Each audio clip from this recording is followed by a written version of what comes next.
bem-vindos. Hoje iniciando mais um encontro na lua cheia do mês de Kislev, esse grande potencial de equilíbrio. A Cabala fala para nós que a cada estação é como se existissem muitos ciclos, e numa metade do ano é como se a gente estivesse começando um novo ciclo, e nós tivemos nesse novo ciclo, primeiro, uma energia da balança, depois nós tivemos em Tishrei a energia de Escorpião, Resvan, agora vamos falar Ram, Resvan, já um Resvan corrigido, e a gente chega num mês Kislev, que é esse mês mais leve, um mês assim com muita possibilidade de ser positivado, um período em que a gente pode realmente trabalhar o nosso otimismo, fazer a manifestação dos nossos sonhos, mesmo que eles não estejam sendo acontecendo exatamente, materializados exatamente no hoje, mas hoje nós estamos colocando a semente desse mês para os próximos 11 meses, e eu estava falando para vocês que enquanto a gente tem no mês de Tishrei a energia de Hesed, então muita compaixão e misericórdia, no mês de Escorpião a gente tem em Resvan a energia de Gevurah, bastante julgamento, a gente sente aquele peso. E agora a gente chega em Kislev, no dia da lua cheia, sentindo a energia da coluna central, do equilíbrio, do balanço, do alinhamento. Logicamente, tudo isso é um potencial. É um potencial que o tempo entrega para nós. Quem está ligado nesse calendário cósmico que a Cabala traz, já sabe como agir, porque já está recebendo aqui todo um direcionamento. E esse ponto desse alinhamento, desse equilíbrio, quando a gente pensa em Tiferet, quem é o representante de Tiferet? A gente fala que Yaakov é a carruagem de Tiferet. Carruagem, que é esse veículo, como se fosse essa espaçonave. Eu não posso dizer que é um carro, porque eu já sinto assim tanta leveza e mobilidade nesses nossos patriarcas e matriarcas, que essa viagem que eles fazem no tempo, e a gente pega essa carona. Quando a gente fala num carro, é como se a gente estivesse com os pés aqui no chão, aqui na terra. É uma dimensão e um olhar, acho até que isso está fazendo uma. Vai fazer uma conexão que eu vou com algo que eu vou trazer para vocês aqui já já. Mas eu estou pensando numa espaçonave, porque na realidade eles voam alto. Eles estão andando por um universo. Mas então, quando eu penso assim nesse infinito do universo, algo que não tem fim, e eles representando algo que não tem fim, o que que faz a Cabala? Traduz uma linguagem do infinito, do sem fim, para que a gente possa aplicar na nossa experiência do finito aqui e agora. Então, é como se esse universo infinito tivesse fazendo parte e tivesse presente dentro do eu finito. Então, tudo que está lá fora está acontecendo aqui dentro, porque são muitas dimensões, são muitas variáveis. Eu adoraria, quando a gente faz aqui os nossos encontros, conseguir abraçar e traduzir absolutamente todas as variáveis que vêm para mim nos dias antes do nosso encontro, mas eu sempre acredito que aquilo que vier verbalizado é aquilo que quem está aqui agora assistindo, quem está aqui presente, em estado de presença, que seja a melhor palavra para abrir essa ligação que precisa ser feita nessa semana. Então, a gente poderia imaginar que as nossas aulas, conforme os anos vão passando, que cada vez elas deveriam ser aulas com uma duração maior. Então, até que ia chegar um tempo que a gente ia ficar só fazendo aula de cabala, que eu ia adorar. Eu ia viver assim uma vida, ai, nossa, muito prazer, muito prazer.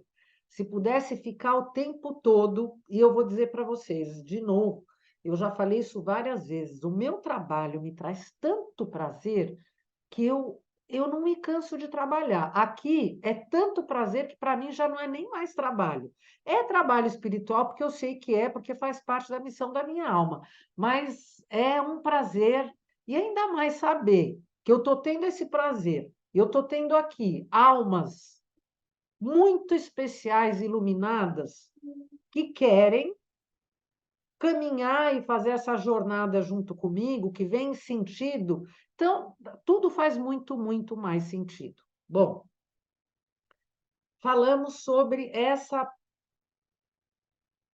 posição do meio, né? A gente pensa em tantas tradições, a tradição oriental, da minha experiência falando sobre a tradição chinesa, o Feng Shui, o caminho do meio, o taoísmo, toda essa harmonia, essa busca da harmonia do universo, forças opostas, antagônicas, procurando um ponto em que uma vai se igualar à outra para encontrar esse equilíbrio perfeito. E falar sobre tudo isso é falar sobre a carruagem de Yaakov, esse veículo que traz um exemplo. Porque no processo de aprendizado e evolução, hoje mesmo eu falei, aniversário do Rabino. Por que é que nós temos um mestre? Porque o mestre mostra para nós um exemplo, um modelo a ser seguido. A gente admira, a gente respeita. Aquela palavra que sai do mestre, para nós, é uma palavra diferente de outra boca. Talvez uma boca fale exatamente a mesma frase, mas aquilo que a gente respeita, que a gente olha, que a gente tem como modelo, tem outro peso. E Yaakov é esse modelo que traz o equilíbrio. E aqui agora, como o que faz o nosso alimento é a nossa lógica, é a nossa consciência que está sendo formada a cada encontro, vamos puxar o que aconteceu na semana passada para criar os próximos passos que vão acontecer nesta semana. Vaishlach é o nome dessa porção. E enviou. Esse é o nome dessa porção. Na porção da semana passada, Vaietze era e saiu. E aí a gente vai lembrar da história literal de Yaakov, que saiu da casa dos seus pais, fugido,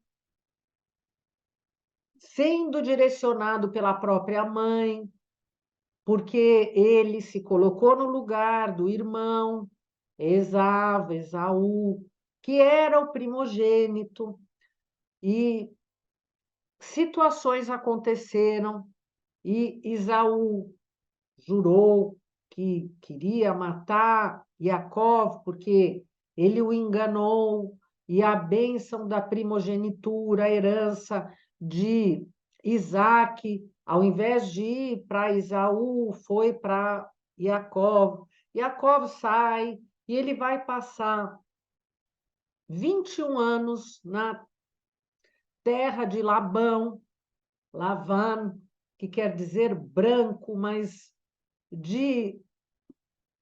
a gente pensa branco, a gente pensa em algo puro, a gente pensa na paz, mas Labão não tinha nada de de pureza.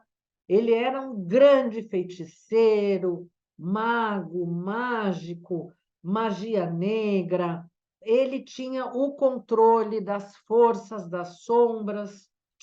E olha só, aquele que saiu da casa dos pais e foi cair nesse lugar, trabalhou 7 anos para ter a sua alma gêmea, o seu amor do seu lado como esposa. De repente ele acorda, aparece, Leia do seu lado, de novo ele vai trabalhar e essa história toda que aconteceu e parece para nós a história de uma novela. E enganar ou não enganar, nós trouxemos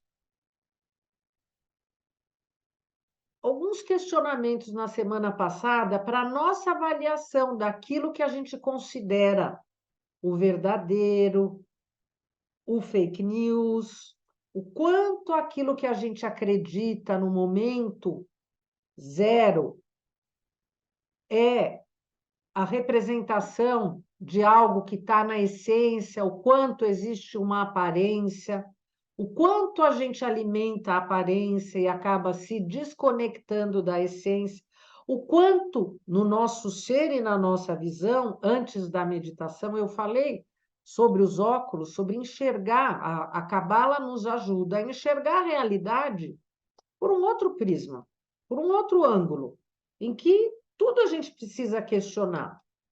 Como diz o nosso rabino, não acredite em nada do que eu falo, ele mesmo fala, não acredite em nada. E eu digo para vocês, vocês também não têm que acreditar em nenhuma das minhas palavras.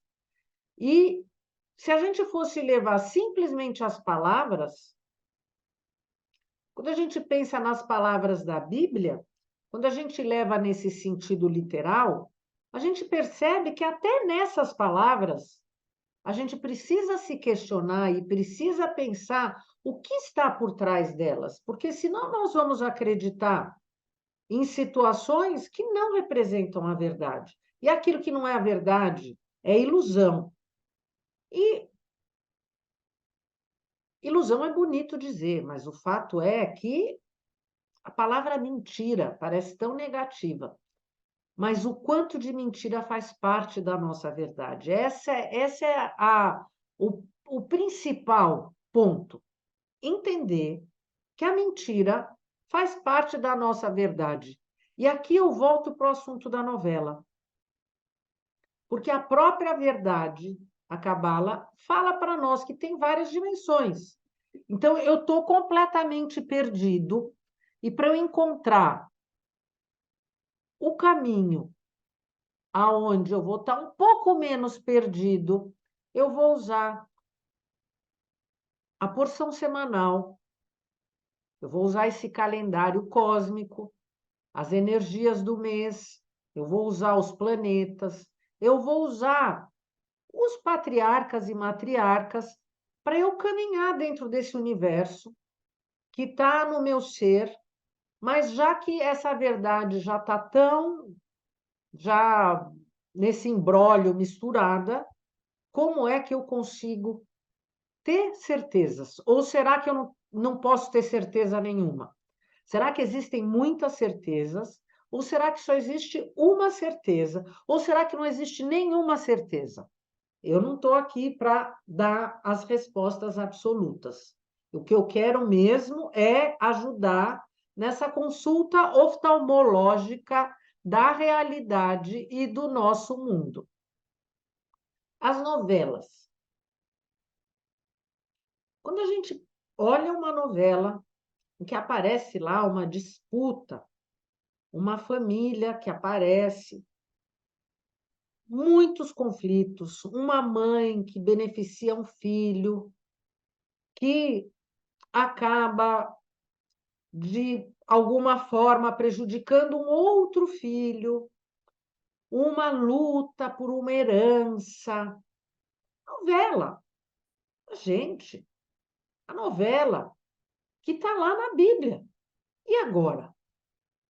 E trazendo aqui para a prática. Por que é que essas novelas, quando que uma novela faz sucesso? Quanto mais intriga tiver na novela, mais sucesso faz a novela. Quanto mais absurdos os assuntos de relações entre as famílias, mais aquela pessoa que assiste aquele capítulo quer ver o outro e o outro que quer entender como é que aquilo vai acontecer. Agora, estou falando novela, mas talvez agora no século XXI as séries estão tomando o lugar das novelas. Então, a saga dessa família é uma série em que a gente quer assistir um capítulo depois do outro para entender onde vai acabar. E cada vez que tiver mais intriga e mais disputa, mais vontade eu vou querer assistir para ver onde aquilo vai acontecer. Por que que elas nos tocam tanto, afinal?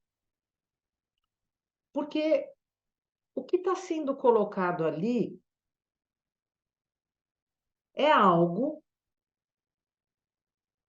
que eu penso que eu sou uma pessoa muito boa, que eu sou uma pessoa honesta e que certas coisas não acontecem na minha vida, graças a Deus. Espero que não aconteça na vida de ninguém. Aquelas situações, com certeza, eu espero que não aconteça, não desejo para absolutamente ninguém. Mas por que é que a gente, ao mesmo tempo, tem tanta atração para assistir essas coisas tão negativas, né? Esses conflitos que são pautados na inveja, são pautados nessa vontade de superar o outro, tiranizar o outro, conquistar o outro, tomar vantagem, superar o outro. Por que será que a gente tem prazer em assistir tudo isso? E agora nós vamos voltar, né, para essa nossa conversa, porque nós fizemos um grande questionamento na semana passada, colocando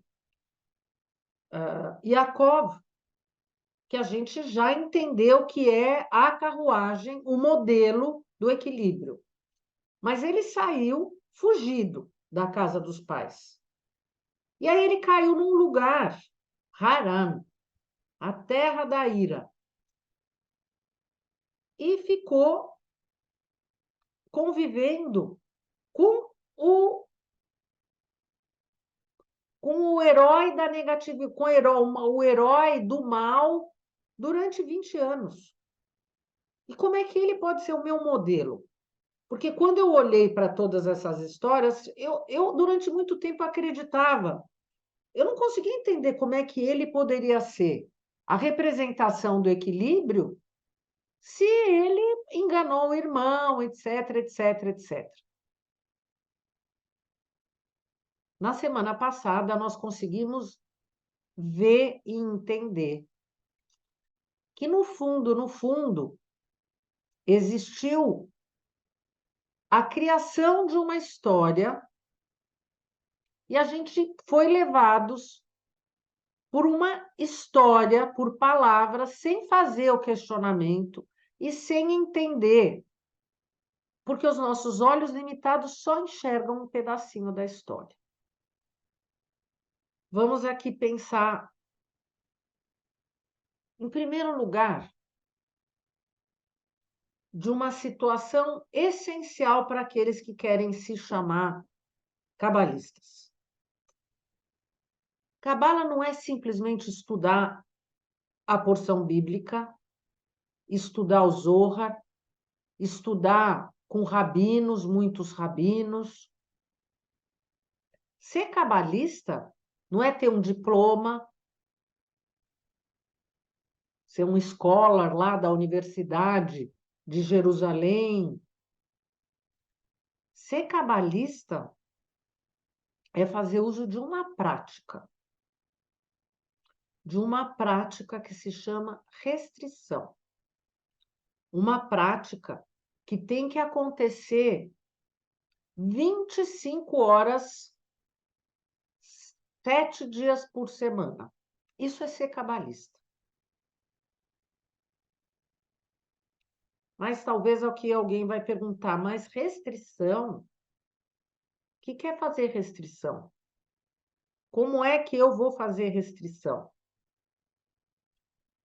Eu vou conseguir entender como eu vou fazer restrição olhando para a história de Yaakov. Vamos fazer isso então? Ele vai, através da união com Rachel e Leia, ele vai conseguir fazer com que essa coluna central da árvore da vida possa ser estabelecida. Porque logo em seguida, na semana que vem, quem vai entrar na nossa história? Yosef. Então, a prosperidade vem através desse caminho. Então, nós estamos aqui agora lidando com essa energia do julgamento, que seria a serpente, em que nós demos força e empoderamos, porque a gente fala, a responsabilidade é do mal, não é minha, e eu não caiu a ficha de quem criou o mal fui eu mesmo, porque quem criou o mal fui eu. Então não adianta eu achar que agora acabou-se. Agora eu preciso corrigir o que eu fiz. E o que acontece? A luz circundante. A luz circundante é esse potencial divino que o Criador está dando para cada um. Ela está aqui do meu lado. Um potencial de eu ser mais. Então, a nossa visão limitada olha para uma vida estável e pensa: eu tenho estabilidade na vida, eu tenho, por exemplo, imagina uma pessoa que já conseguiu tudo o que precisava em termos financeiros, uma empresa de sucesso, viaja para lá e para cá, uma família, saúde, tem tudo, uma pessoa que tem tudo. Ufa, ai, que delícia, eu adoraria. Ok. Uma pessoa pensa naquela visão limitada, ufa, agora eu vou relaxar. Mas o que pensa a alma? Olha para a situação e fala: o quê? Só isso? Uma situação estável? É só isso? Não precisa fazer mais nada? É bem pequeno. E a Yaakov tinha esse óculos da certeza. Vamos lembrar aqui da serpente no pó da terra, rastejando no chão. Yaakov é aquele que veio do calcanhar. Ele não só estava segurando o calcanhar de Esav, mostrando como o bem está segurando o mal, mas ele também representa o calcanhar de Adão. Onde é o calcanhar? A parte mais baixa do chão, do piso, quer dizer, o nosso corpo. O calcanhar é a única parte que está pisando na terra, o pó da terra. Então, é como se o nosso pé fosse aquela serpente que está rastejando, engolindo o pó da terra. Ele vai conseguir sair dessa situação e ele vai andar e criar a estabilidade da árvore da vida. Ele é o fruto do equilíbrio. Quando Esaú vai se encontrar com eles, eles vão estar de cara a cara. Jacó vai fazer referências a ele e eles vão se encontrar fisicamente. E aí a Torá fala assim: então eles se encontraram e eles se abraçaram e Esaú chorou. E o que os sábios falam? Esaú, como uma última tentativa, ele vai morder o pescoço de Yaakov. que já tinha lutado com um anjo, que já tinha recuperado a cabeça. Só que na hora que ele morde, o pescoço de Yaakov era duro como o pescoço de uma pedra. E Esaú chora por quê? Porque ele chora de dor, ele vê que ele não tem como conseguir vencer Yaakov. E realmente ele chora e eles vão fazer as pazes.